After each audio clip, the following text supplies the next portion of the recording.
अभिनेता सैफ अली खान वरील हल्ल्याप्रकरणी पोलीस योग्य तो तपास करतायत अशी माहिती मुख्यमंत्री देवेंद्र फडणवीस यांनी दिली आहे। तर मला विश्वास आहे की पोलीस संबंधित हल्लेखोर आरोपीला अटक करतील असंही ते म्हणाले। सैफ अली खान प्रकरणानंतर मुंबई कायदा सुव्यवस्था ढासळले असं म्हणणं योग्य नाही असं उपमुख्यमंत्री अजित पवारांनी म्हटलंय। महाराष्ट्रातील कायदा सुव्यवस्था अबाधित राहावी हाच आमचा प्रयत्न असतो असंही ते म्हणाले। सैफ अली खानच्या जीवाला धोका असेल तर ते संरक्षण मागू शकतात अशी प्रतिक्रिया राज्यमंत्री योगेश कदम यांनी दिली आहे। तसंच सैफला कोणतीही धमकी आली नव्हती, त्यामुळे हा हल्ला कोणत्याही गँगशी संबंधित नव्हता असंही त्यांनी स्पष्ट केलंय।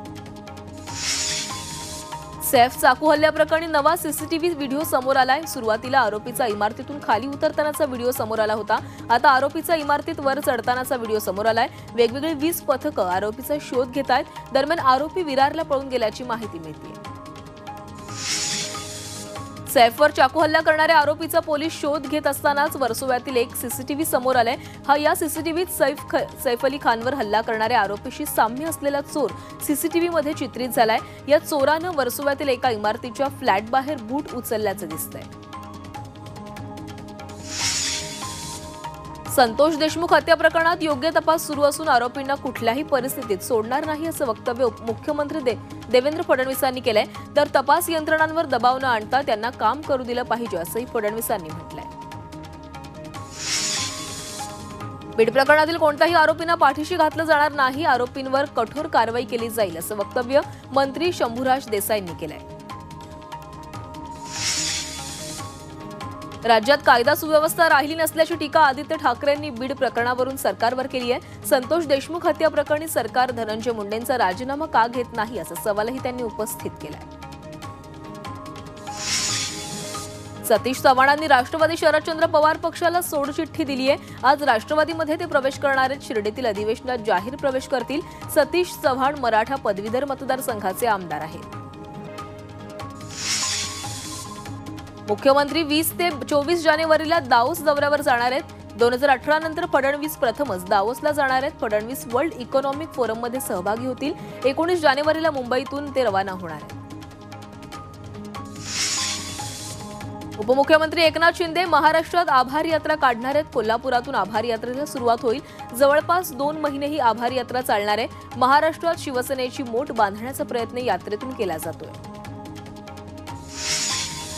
विधानसभा निवडणुकीत शिवसेनेला मोठा विजय मिळाला, त्यामुळे मतदारांचे आभार मानण्यासाठी एकनाथ शिंदे राज्यभर आभार दौरा करणार आहेत असं वक्तव्य मंत्री शंभूराज देसाईंनी केलंय। तर आभार दौऱ्याची लवकरच तारीख जाहीर होईल असंही त्यांनी म्हटलंय। सोलापूरमध्ये लोकसभा आणि विधानसभा निवडणुकीत कुणी श्रीरामाला तर कुणी कुणाला कुराणला मतदान केल्याचं काँग्रेस खासदार प्रणिती शिंदेंनी म्हटलंय। यापूर्वी कामाला मतदान करण्यात येत असे, मात्र यावेळी धर्माला मतदान केल्यामुळे प्रणिती शिंदेंनी मतदारांसमोर नाराजी व्यक्त केली।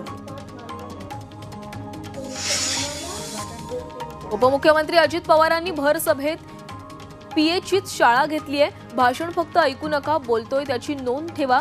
दिव्यांग करसवलतीवर बोलताना दादांनी दरडावलेला आहे। रोहिंगे प्रकरणात मालेगावातील अपर जिल्हाधिकारी प्रांत अधिकाऱ्यांची भाजप नेते किरीट सोमय यांनी भेट घेतली। मालेगावमध्ये रोहिंग्यांना भारतीय बनवत असल्याची माहिती सोमय यांनी दिली। या प्रकरणात मुख्यमंत्र्यांनी आधीच एसआयटी गठीत केली आहे। मालेगावात बांगलादेशी रोहिंग्यांना बेकायदेशीरपणे नागरिकत्व दिलं जात असून आम्ही याबाबत पोलिसात तक्रार केली आहे अशी माहिती भाजप नेते किरीट सोमय यांनी दिली आहे। जे व्यक्ती अस्तित्वात नाही अशांना 100 प्रमाणपत्र देण्यात आल्याचंही ते म्हणाले।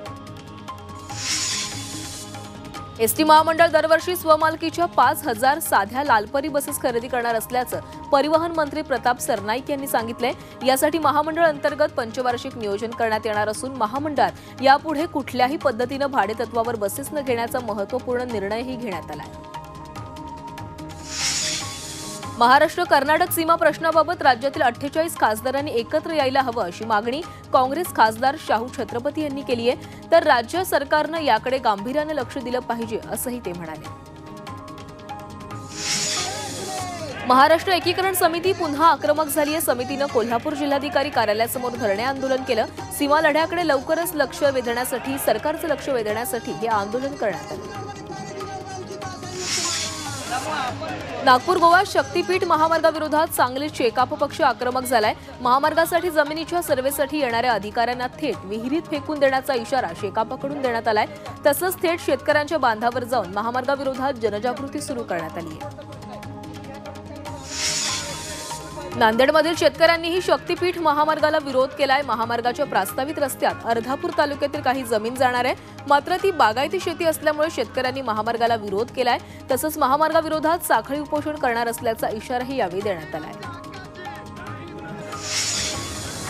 नवी मुंबईतील डॉक्टर डी.वाय. पाटील स्टेडियमवर 18, 19 आणि 21 जानेवारी रोजी कोल्ड प्ले कॉन्सर्टचं आयोजन करण्यात आलंय। या कार्यक्रमाला 45,000 पेक्षा अधिक प्रेक्षक येणार असल्यानं सुरक्षिततेच्या दृष्टीनं स्टेडियमच्या आतमध्ये मोठा पोलीस बंदोबस्त ठेवण्यात येणार आहे। कल्याण डोंबिवली महापालिकेच्या कल्याण सांगळेवाडी येथील फिजिओथेरपी आणि बहुविद्या शाखीय पुनर्वसन केंद्राचं खासदार श्रीकांत शिंदेंच्या हस्ते लोकार्पण करण्यात आलंय। यामुळे केडीएमसी हद्दीतील दिव्यांगांना मोफत आरोग्य सुविधा मिळणार आहे। सातारा जिल्हा परिषदेच्या मानिनी जत्रा आणि महाआवास अभियान कार्यक्रमाचा शुभारंभ करण्यात आलाय। ग्रामविकास मंत्री जयकुमार गोरे यांच्या हस्ते शुभारंभ करण्यात आला। जत्रेत महिला बचत गटाकडून 100 पेक्षा अधिक स्टॉल मांडण्यात आले। जळगावमध्ये महाराष्ट्र पोलीस स्थापना दिनानिमित्त जिल्हा पोलीस दलाच्या वतीनं शस्त्र प्रदर्शनाचं आयोजन करण्यात आलंय। या प्रदर्शनाला विद्यार्थ्यांसह नागरिकांनीही भेट दिली। यावेळी विद्यार्थ्यांनी प्रत्यक्षात रायफलसह शस्त्र पाहून विद्यार्थी भारावले।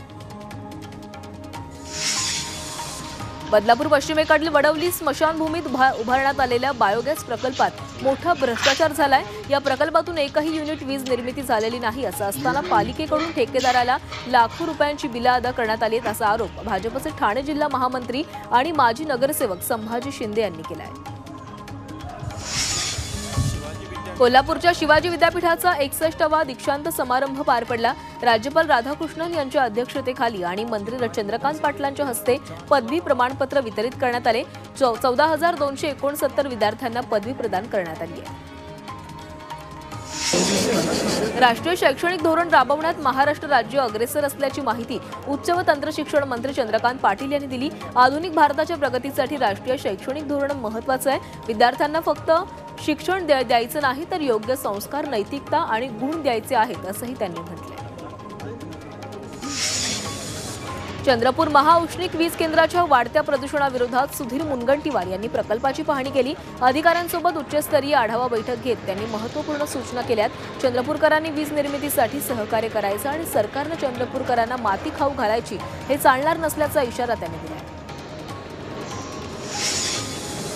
नाशिक महानगरपालिकेच्या अतिक्रमण विभागाकडून गंगापूर रोड, शरणपूर रोड भागात अतिक्रमणावर कारवाई करण्यात आली। अनधिकृत बांधकामावर महानगरपालिकेनं बुलडोझर फिरवलाय, तर अतिक्रमण करणाऱ्यांवर कडक कारवाई करणार असल्याचा इशाराही महापालिकेच्या अधिकाऱ्यांनी दिला। आदर्श पतसंस्थेच्या ठेवीदारांनी संभाजीनगरच्या जिल्हाधिकारी कार्यालयाबाहेर आंदोलन केलंय। यावेळी एका आंदोलनकर्त्या महिलेला भोवळ आली होती, त्यामुळे आंदोलक आक्रमक झालेत। प्रशासन लक्ष देत नसल्याचा आरोप ठेवीदारांनी केलाय। एका महिन्यात कार्यवाही करण्याच्या आश्वासनानंतर ठेवीदारांनी ठिय्या आंदोलन मागे घेतलंय। पुण्यातील व्यापारी सिद्धेश्वर चव्हाण यांनी आमरण उपोषण केलंय। अजित पवार यांच्या पक्षातील कल्याण काळे यांच्या अंतर्गत असलेल्या सीताराम साखर कारखान्याला चव्हाण यांनी सल्फर पुरवठा केला होता, मात्र 20,97,000 बिल अद्यापही मिळालं नाहीये। दरम्यान चव्हाण यांनी अजित पवारांकडे स्थगित बिलाचे पैसे द्यावे अशी मागणी केली आहे।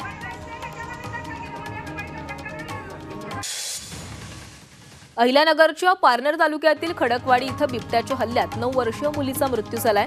मक्याच्या शेतात दबा धरून बसलेल्या बिबट्यानं चिमुकलीवर अचानक हल्ला केला। मुलीला उपचारासाठी रुग्णालयात नेले असता डॉक्टरांनी तिला मृत घोषित केलं। यवतमाळ जिल्ह्यातील मराठवाडा सीमेवर असलेल्या उमरखेडला जिल्हा महसूल क्रीडा आणि सांस्कृतिक स्पर्धांना सुरुवात झाली आहे। जिल्हाधिकाऱ्यांनी स्पर्धेचं उद्घाटन केलं। कर्मचाऱ्यांनी काम वेळेचं नियोजन करून खेळाकडेही लक्ष द्यावं असं आवाहन जिल्हाधिकाऱ्यांनी केलंय। त्यानंतर कर्मचाऱ्यांनी विविध स्पर्धांमध्ये भाग घेतला। कल्याणमधील लैंगिक अत्याचार आणि हत्या प्रकरणातील आरोपी विशाल गवळीच्या भावांवर तडीपारीची कारवाई करण्यात आली आहे। श्याम गवळी, आकाश गवळी आणि नवनाथ गवळी यांच्या विरोधात तडीपारीची कारवाई केली गेली। कल्याण डीसीपी अतुल झेंडे यांनी ही कारवाई केली आहे। जळगावच्या एमआयडीसीतील एका कंपनीत मराठी कामगारांवर अन्याय केला जात असल्याच्या विषयावरून मनसे शहराध्यक्षांनी परप्रांती व्यवस्थापकाच्या कानशिलात लगावली आहे। मनसे महानगर अध्यक्ष विनोद शिंदे यांनी थेट कंपनीचे मॅनेजर यांच्या कानाखाली लगावल्याचा व्हिडिओ सोशल मीडियावर व्हायरल होतो। एपीएमसीतील भाजी मार्केटमधील भाजीपाल्याचा कचरा उचलणारे ठेकेदार राजाराम टोके यांच्यावर झालेल्या गोळीबार प्रकरणातील दोन्ही आरोपींना अटक करण्यात आली आहे। 3 जानेवारीला टोकेंवर अज्ञातांकडून गोळीबार करण्यात आला होता।